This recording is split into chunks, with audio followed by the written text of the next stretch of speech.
Labour Party family, St. Philip West, St. Philip South, St. Philip North, the Republic is here. St. Philip is the first Republic, and I am happy tonight to come and speak to you on behalf of my colleague and friend, Kay McConney. I come tonight to tell you without being bashful that I want all of you on February 11th to go out in your large numbers and vote for Kay McConney.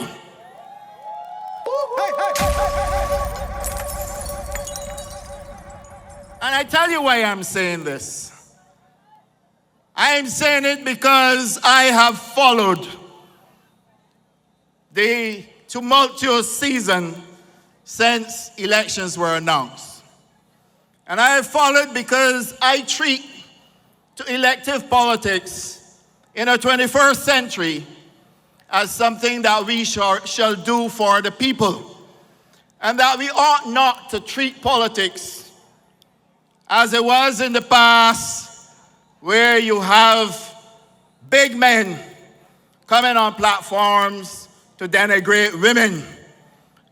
And I am crying shame of David Eswick, a big, hardback old man, comes into a 21st century political environment with this old-fashioned, tasteless type of political style that can do nothing to elevate any of you in St. Philip West.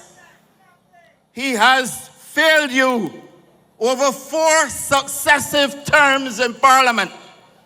And Kay McConney, along with John, came to this constituency and you started to see infrastructural change. That is what representation is about.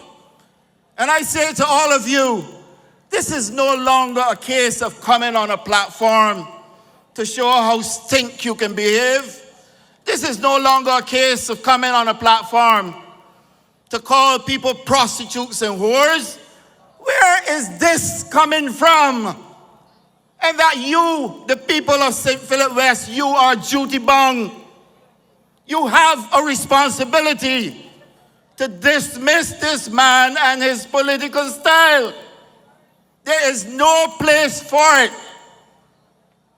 And I say that all of you who have young children, you must think of your children's future. And therefore, if you are serious about your children's future, you cannot support anybody that is prepared to cuss you out. I equally speak, ladies and gentlemen, about agriculture. Because, you know, I have been following this thing and I am completely amazed. One fella in St. George speaking about agriculture. Now, the Central Bank report last year showed that agriculture production had increased. Up to now, they have not acknowledged that. The governor of the Central Bank this year, just recently, delivered his report, and agriculture has growth of 13.3% in Barbados.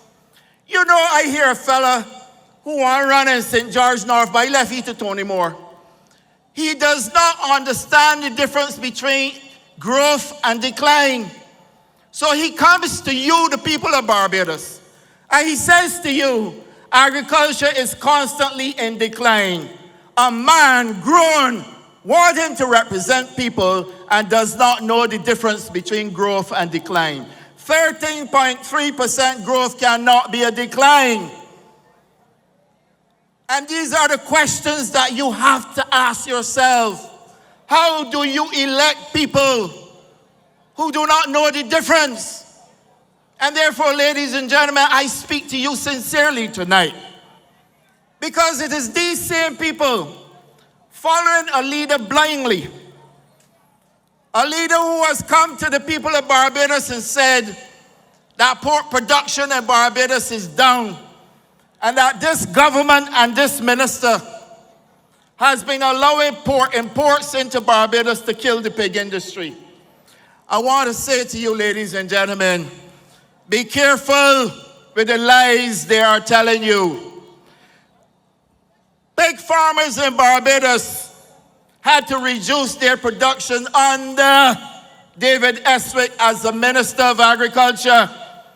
It is then that government stopped the bung rate of 184% on imported pork and gave concessions for pork to come into Barbados at no duty. That is what they did. They created the mess for the pig farmers in this country. And then they walk around on platforms trying to fool you all, because they can't fool me. That pork production is down because of my ministry. It is Eswick who sat in a cabinet and in a parliament and allow importers to bring in pork in Barbados duty-free. Ask him when you see him and let him explain why he sat in a cabinet and allow it to take place. There's something called manufacturing in Barbados, where pork is imported to make hams, etc. That also has been allowed to be imported at 35% duty. Ask yourself why they would do it, and then come to blame an administration that is trying to fix the problem. Pork production now is up in Barbados, and it was up all last year. I speak also to you, ladies and gentlemen, about the nonsense they continue to get on with without holding the former Minister of Agriculture up to scrutiny. And I am very, very tired of having to repeat over and over that young people in Barbados will not be drawn to open field agriculture in the sun. And for me to address that, I have started a process of putting greenhouses in schools. There's one at Law School, anybody can go there and see it functioning. There's one at Princess Margaret, anybody can go there and see it being set up. And right across all the schools in Barbados, if you go to Renowit School, you will see they have a greenhouse there where they're planting pineapple at the school. And if you consider the average age of a farmer right now, which is somewhere around age 60, the only way we're going to make agriculture sustainable is by working through the younger minds. But they continue with the stupid narrative and not telling any of you all the truth. Ladies and gentlemen, you know, I sat in awe listening to James Paul talking. And you know that James Paul knows so well what an excellent job I am doing in agriculture that he came on a platform and said, on February 11th, go and vote for the Barbados Labour Party. That was Indar Weir all through his conscience. He knows the work I'm doing. So, subconsciously, he couldn't get me out of his conscience at all. And so he tell you all, go and vote for the Barbados Labour Party because he knows the good work we're doing in agriculture. I am telling you, ladies and gentlemen, politics today is not the same as it were in the past. We have too much at stake. This government that come to you, all of us, all 30 of us, come into you as humble men and women seeking re-election to continue the good work we did for you, the people of Barbados. And I say to you that when we came to government in 2018, Barbados was on the precipice. We were about to face a currency devaluation. We were. They were going to the central bank and printing money to pay salaries and wages, and they cared not. So that when I hear they start to criticize, without respecting the fact that this country's economy was stabilized under this administration. And you know what made it more difficult? There is no other government in Barbados in our entire existence that has had to live with this country being shut down. Completely shut down. Very little activity taking place in the country. There has never been another time in all of our existence here tonight. None of us can speak to the whole world being shut down. No tourism, no trade. This government has had to live through that and take you through it. And we did so in flying colors, making sure everybody was brought to safety. And it's during that period that agriculture recorded its highest output as well. We have never had a situation in Barbados where we had hurricanes back to back. We have never had freak storm, then a hurricane, and then another hurricane. And if that wasn't bad enough, we then were subjected to ashfall from a volcano eruption in St. Vincent in the Grenadines. Ladies and gentlemen, this is a government that shielded you.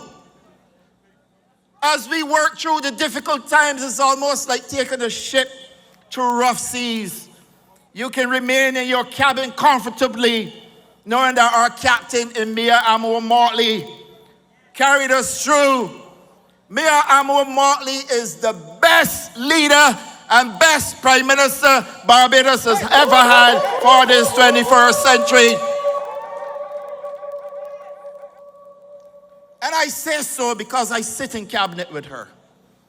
I see Mayor Mortley dissect very difficult papers to help all of us to break it down and understand what is before us.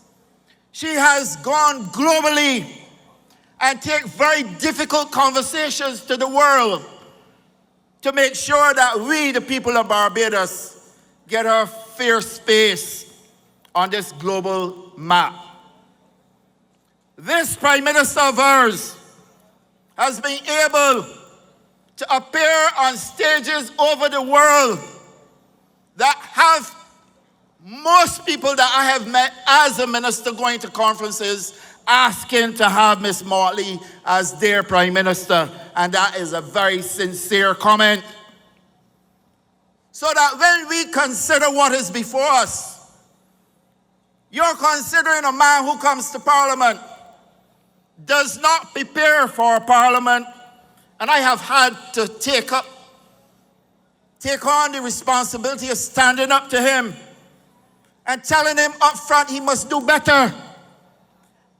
Because he comes to Parliament to waste time. And his behavior is like a kindergarten child. Imagine a bus passing and I can speak without interruption.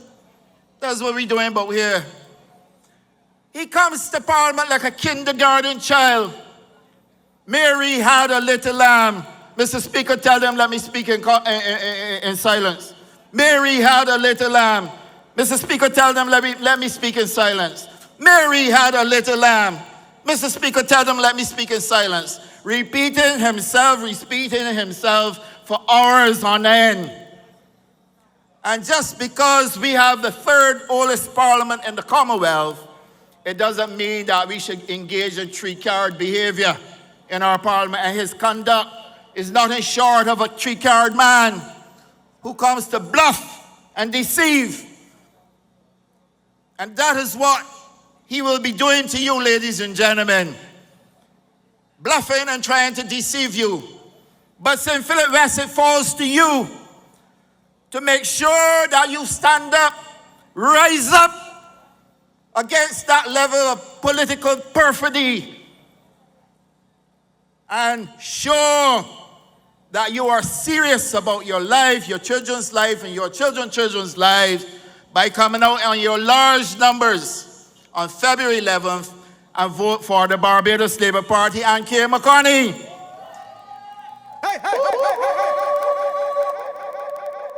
Over in St. Philip North, make sure you come out in your large numbers and go and vote for Sonia Brown.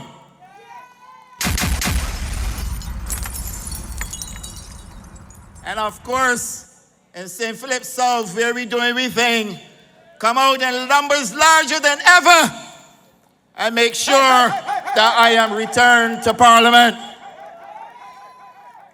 This is what we must do. We must do this for our future. You know, when I look around this constituency, and I'm very familiar with St. Patrick's, I'm very familiar with Church Village, I'm very familiar with Chapel and Breezy Hill, Ebenezer and Brayton. And I'm telling you that when I look around, I see two things. I see people who benefited from the Tenantry Freehold Purchase Act, where they were able to purchase the land they were living on at 10 cents per square foot, giving them equity to be able to build out very nice homes right across here. The other thing that I see is that many of the houses across St. Philip in general, but in St. Philip West, if those properties are valued $400,000 or less, your tax statement comes in at zero. This is what a government working for you continues to do, so that you have a property, and many of you fall into that category. You are paying no property tax on a property $400,000 or less. And ladies and gentlemen, I believe that all of you would have come to realize that a Democratic Labour Party government took away the reverse tax credit from men and women who could barely afford to manage their disposable income. They took it away and reduced it to $650. We came to power and put it back to $1,300. And now in our manifesto, we've gone a step further, and people will enjoy a $1,700 tax, reverse tax credit. Tell me, what approach would you take to dealing with cost of living? Do you take the approach of putting money in the people's pocket directly? Or do you want to take the approach of gambling with the merchants, who, if you remove VAT, you have no guarantee that the prices will come down? And we all know that in economics, they say prices are flexible when going up, but very sticky when coming down. And I tell all of you, be wary. It sounds pretty and nice, but it does not help you, because you cannot tell a merchant how to put his markups. And therefore, in as much as they talk about removing VAT, they have not engaged in the reality. And I, as a businessman, I understand how markups work. And therefore, you cannot come to me and expect to tell me, with all your political perfidy, that I am to believe that when you say you're going to remove VAT, that my disposable income going to get me more. It certainly will not, ladies and gentlemen, because you have seen what happened. You remove the VAT and the merchants increase their markups. Very simple thing.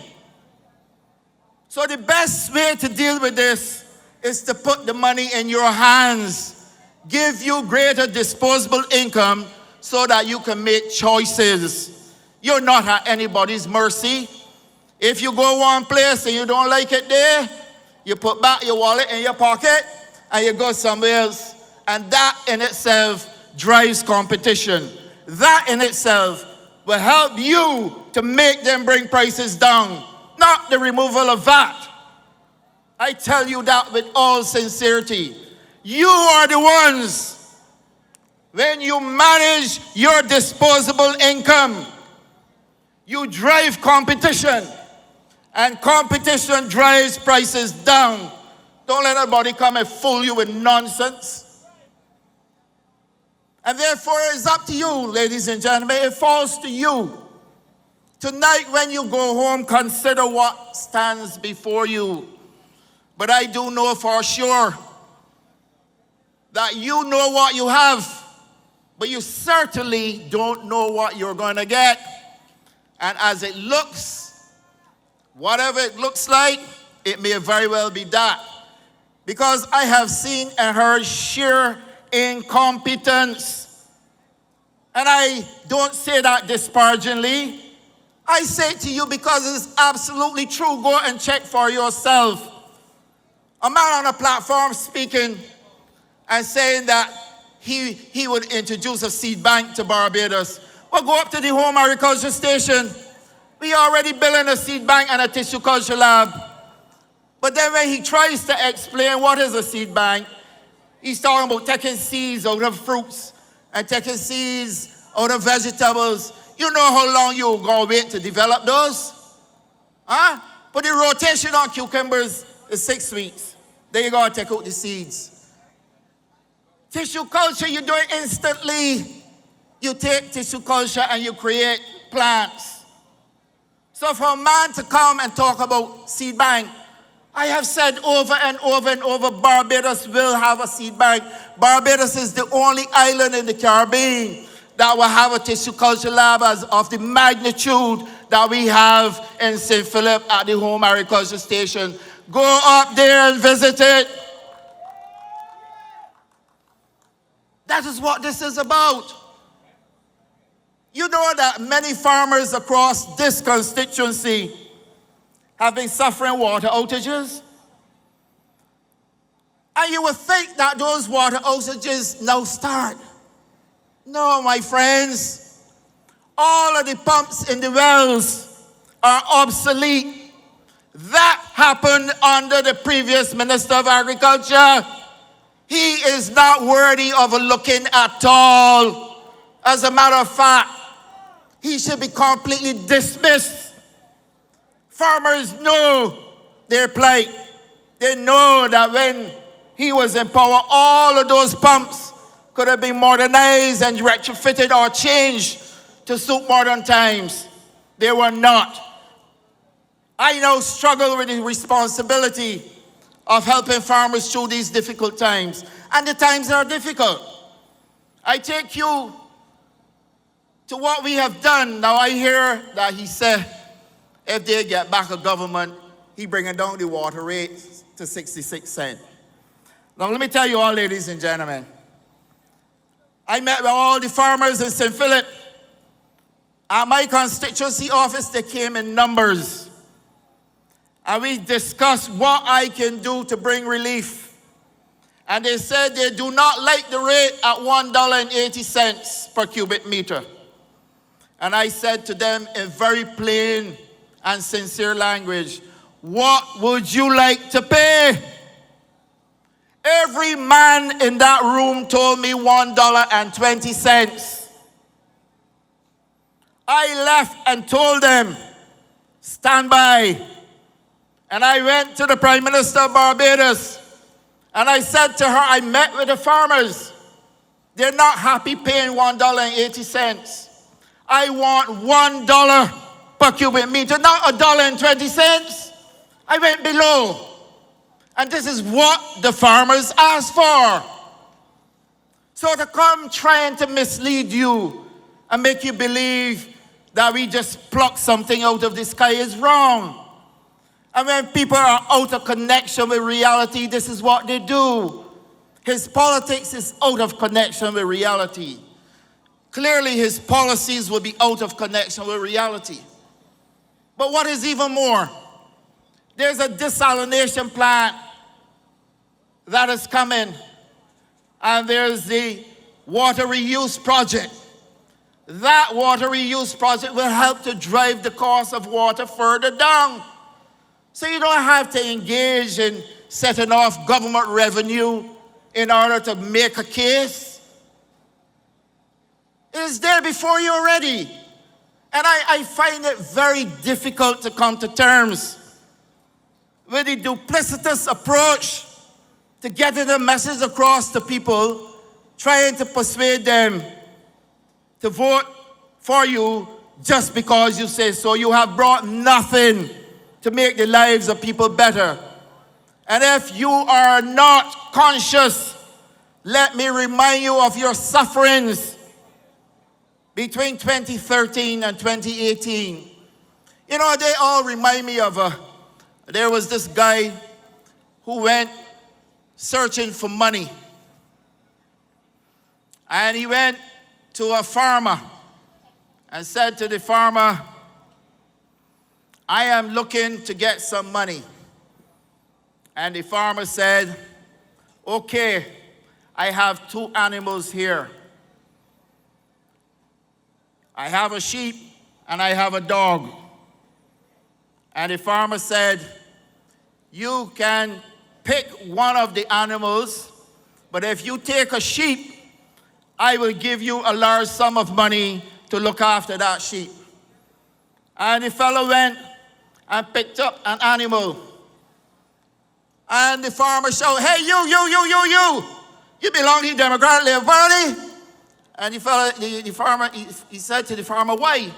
He said, well, I tell you, take a sheep and you take my dog. That is how they behave. They don't know the difference.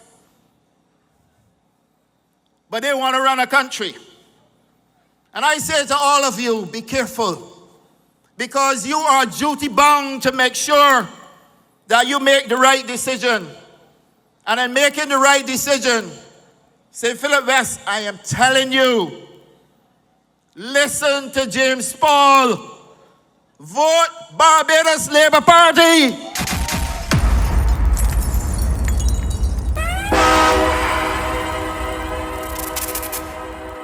He ain't belong to this platform, you know. He ain't belong to these platforms.